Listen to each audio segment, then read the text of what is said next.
Olá, caros alunos. Então vamos passar hoje para o capítulo da obra Mito da Liberdade, intitulado Mecanismos de Fuga.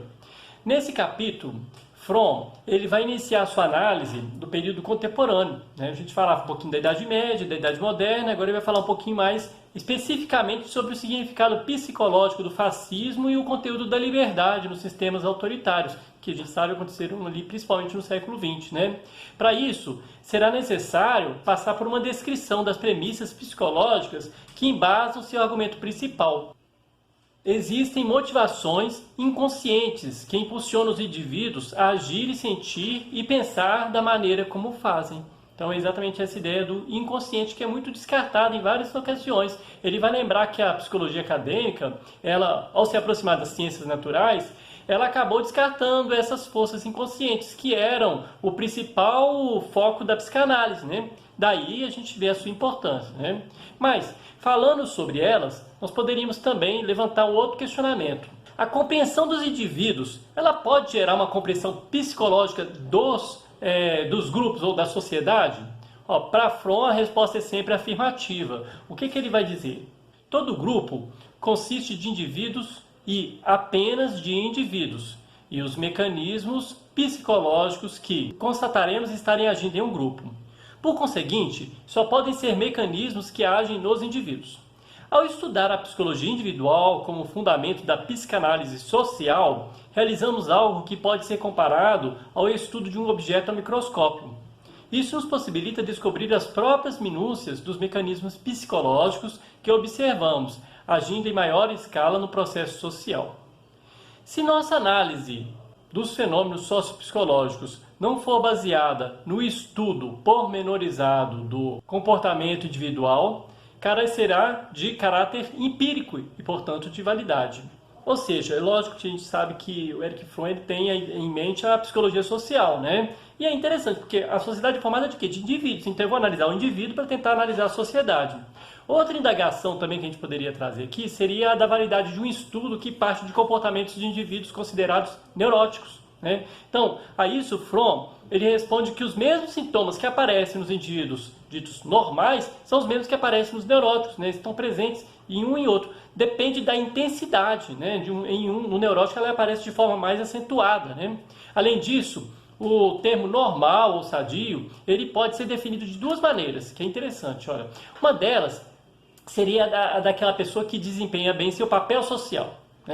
A outra seria daquela pessoa que cresce na sua felicidade pessoal, na sua autonomia, etc. Então, você tem duas denominações. Se uma estrutura de uma sociedade permite que esse indivíduo ele cresça mesmo, que ele tenha uma adequação entre sua personalidade e a própria sociedade, então os dois pontos se coincidem. Mas existe uma distinção primordial. Um é governado por necessidades sociais, do ajustamento social, e o outro é governado por valores e normas relacionadas a metas da vida de cada pessoa.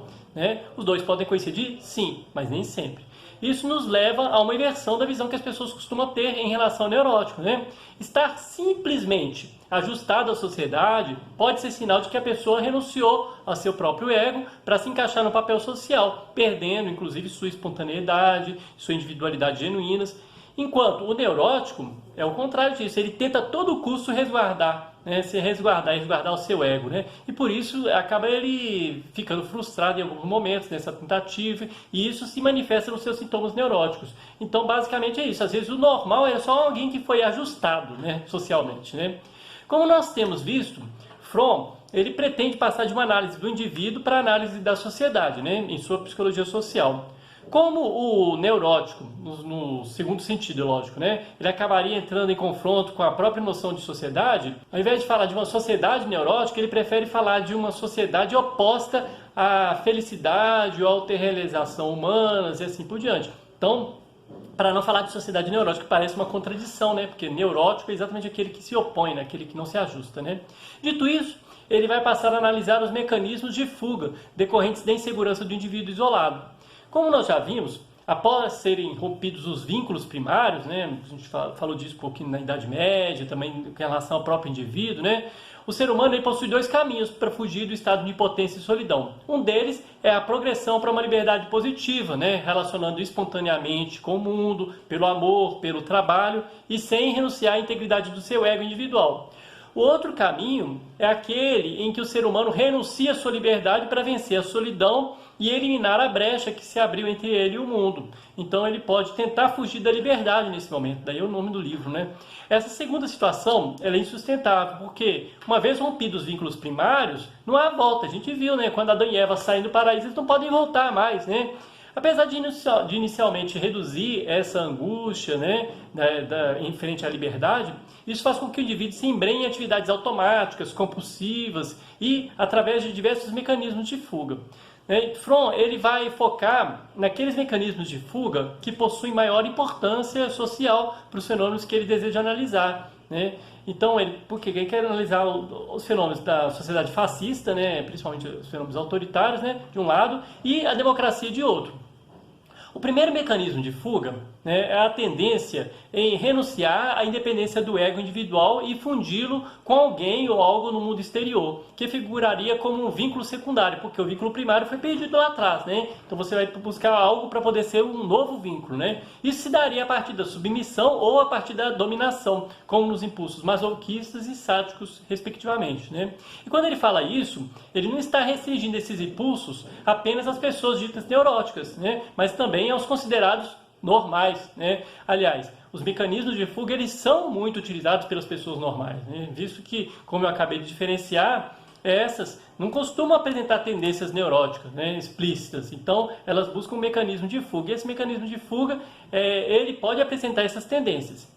Falando das tendências masoquistas, elas costumam estar relacionadas a sentimentos de inferioridade, de impotência, de insignificância individual, né? Exatamente aquele momento em que o indivíduo se vê só, né? Geralmente essas pessoas elas tendem a ser dependentes de forças alheias a elas, né? Geralmente essas tendências elas costumam ser consideradas patológicas e irracionais, mas Fromm vai lembrar que há muitas atitudes relacionadas a elas que costumam ser racionalizadas. O que é racionalizar? Você tentar justificar de forma racional aquela tendência, né? Fromm ele vai fazer uma distinção entre a perversão masoquista e o masoquismo moral.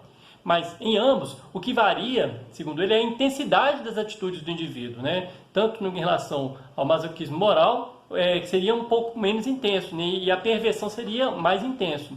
A tendência sádica, que é considerado o oposto do masoquismo, possui 3 acepções para ele. Uma delas é tornar os outros dependentes para instrumentalizá-los, né? Outro tipo de sádico é aquele que usa o outro para explorá-lo, bem como a tudo que lhe pertence, material e imaterial, tanto faz, né? E a terceira tendência do sádico é o simples desejo de ver o outro sofrer, né? Em geral, as tendências sádicas, elas se acham mais racionalizadas que as masoquistas. Por quê? Por causa da aceitação social, né? O masoquismo, você não tende a estranhar uma pessoa que se submete, né? É uma pessoa que faz o outro sofrer. Imagina uma sociedade, como é que ela julga quem faz os outros sofrerem explicitamente. Mas isso não ocorre quando essa tendência é disfarçada, por exemplo, num excesso de zelo pela outra pessoa, né? Tipo, olha, eu sei o que é melhor para você, por isso que eu estou te impondo isso, né? Então, isso é um tipo de racionalização, né? Mas Fromm, ele lembra que o sádico, na verdade, ele é dependente do objeto do seu sadismo, assim como o masoquista também está dependente do objeto da sua submissão. Ele precisa submeter o outro porque o seu sentimento de força emana deste outro, também é fora dele, né? Assim como o masoquista. O sádico, então, ele pode dar tudo ao outro para conservá-lo sob seu poder, menos a liberdade e a independência. Então, tanto o masoquista quanto o sádico buscam fora dele aquilo que eles estão querendo, né? Comparando o sadismo e o masoquismo, talvez estranharíamos menos o fato do ser humano buscar sua satisfação, mesmo que na exploração do outro, como no caso do sadismo. Mas como que a gente pode entender o masoquismo, que parece uma contradição da imagem do psiquismo humano, como sendo exatamente aquilo, a gente volta sempre para o prazer e a conservação individual, não é exatamente buscar o prazer e afastar a dor, mas é importante salientar que a pessoa ao buscar, ela não está buscando o sofrimento em si mesma, em sua submissão. O que ela busca é o alívio de uma tensão e, em muitos casos, até mesmo o prazer. Outro fator interessante é que, apesar de parecerem contraditórios, tanto os impulsos masoquistas quanto os impulsos sádicos, eles tendem a auxiliar o indivíduo a evadir-se de seu intolerável sentimento de solidão e impotência. Então, o indivíduo ele tende a descartar o seu ego individual e desfazer-se do fardo da liberdade, porque a liberdade é um fardo, né? Você tem que fazer escolhas ao tempo inteiro. Era tão fácil antes, quando você já não tinha... Não tem como eu lutar, né? Não, eu tenho que fazer escolhas o tempo inteiro a partir daqui. Então, a liberdade ela traz angústia.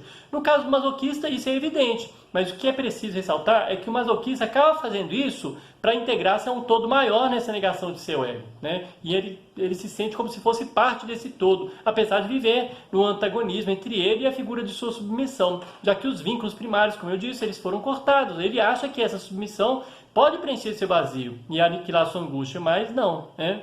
No caso do sádico, ele também busca fora de si o que o masoquista busca, né? Ele também necessita do seu objeto, como eu disse, né? Então, é a mesma coisa. Então, da mesma forma que você tem o sádico e você tem o masoquista, todos dois buscando fora de si algo para preencher sua angústia. Voltando ao que falávamos sobre a diferença entre normal e neurótico, Fromm, ele vai lembrar que essa diferença ela vai ser ainda mais notável dependendo de determinados padrões de uma cultura. Ele lembra que o caráter sadomasoquista ele é representativo de parcelas da classe média inferior na Alemanha. E ele relaciona isso ao fascínio que eles tiveram pelo nazismo, né? E para diferenciar a perversão e a neurose sadomasoquista do caráter sadomasoquista, Fromm, ele não vai usar esses termos não, ele vai optar pelo termo caráter autoritário ao se referir a esse tipo de caráter. É para não confundir um pouco com a patologia, vamos dizer assim, né? Como é que ele vai dizer? Essa terminologia justifica-se porque a pessoa sadomasoquista sempre é assinalada por sua atitude face à autoridade. Aí ela admira a autoridade e mostra-se inclinada a submeter-se a esta, mas, ao mesmo tempo, deseja ela mesma ser uma autoridade e fazer com que os outros lhe submetam. Há uma outra razão para escolher essa denominação. O sistema fascista chama-se a si mesmo de autoritário por causa do papel dominante da autoridade em sua estrutura política e social. Pelo nome caráter autoritário, subentendemos o que ele representa na estrutura de personalidade que constitui as fundações humanas do fascismo. Fromm, ele lembra que a autoridade não é uma qualidade que a pessoa tem em si mesma, mas algo que está na sua relação interpessoal com os outros. Ela pode ter diversas conotações, entre elas algumas positivas, como no caso do professor e o aluno, né? Mas tem algumas outras que não. Por exemplo, nessa ideia do professor e aluno, o sucesso do aluno é também o sucesso do professor. E nessa relação não há uma hostilidade à autoridade, porque ambos buscam a mesma coisa, né? No caso de uma autoridade inibidora, a relação ela é uma relação de exploração, geralmente, né? E há grandes chances de haver uma hostilidade ou um ressentimento quando não houver a possibilidade de se opor a ela. Então, basicamente, esses dois tipos de autoridade. Mas nós temos outros tipos, outras formas também de analisar. Nós podemos falar de, por exemplo, uma autoridade externa, como uma pessoa ou uma instituição, e uma autoridade interna, como a própria consciência do indivíduo, né? Como naquela concepção de autonomia que a gente viu em Kant, né? Sobre a qual nós falávamos em outro vídeo. Então, você pode ter uma autoridade interna ou uma autoridade externa, uma pessoa ou uma instituição. Mas Fromm, ele vai lembrar que também há autoridades chamadas anônimas, né? Por exemplo, a gente pode pensar no senso comum, na normalidade, pelo menos na ideia de normalidade, né? Na opinião pública, né? E essas acabam sendo mais eficazes do que as que são ostensivas, porque não sofrem a oposição do indivíduo, né? Em relação à autoridade externa, está claro de onde vem a ordem, né? Então, nesse caso, contra quem o indivíduo poderia reagir, quando a autoridade é uma autoridade anônima, né? A atitude face ao poder, ela é evidente. O caráter autoritário, ele é baseado na separação entre os que têm poder e os que são desprovidos de poder. Ou seja, a ideia do manda quem pode e obedece quem tem juízo, né? Não há igualdade entre os seres humanos, ou seja, só existem duas situações, uma de submissão e uma de subordinação, mas jamais você pode haver uma situação de solidariedade nesse sentido. Só que nesse caso, o juízo É uma disposição para se submeter despertada pelo poder, né, como nós já falamos anteriormente, né, e principalmente, igual eu estava falando, aquela pessoa que submete à autoridade, ela também vislumbra o poder. Né? Além disso, existe uma ideia de fatalidade intrínseca nessa relação, e ela é racionalizada filosoficamente também, né, através de uma ideia de lei natural, como nós já falávamos no vídeo sobre totalitarismo, em Hannah Arendt, né, e o caráter autoritário, ele vai cultuar sempre a tradição, o passado e principalmente o destino do ser humano. Isso são características do caráter autoritário que ele quer se conservar ali, né? Então ele vai sempre fazer isso. O denominador comum a todo pensamento autoritário é a convicção de que a vida é determinada por forças extrínsecas ao ego do homem e seus interesses e desejos. A única felicidade possível está na submissão a tais forças. O caráter autoritário, ele se apoia em um poder superior que não pode ser atacado nem modificado. E existe uma certa ideia de heroísmo, segundo a qual o ser humano ele precisa se submeter ao destino, né? Ele tem que sofrer sem se queixar, não há possibilidade de se opor a esse poder, né? E é assim que ele vai sendo aos poucos legitimado, até chegar nos casos extremos, como os que a nossa história presenciou no século XX, com os regimes totalitários. Então, gente, era um resuminho básico que eu quis fazer sobre esse capítulo. Se alguém quiser falar alguma coisa mais, completar ou então fazer alguma indagação, fiquem à vontade. Até o próximo vídeo.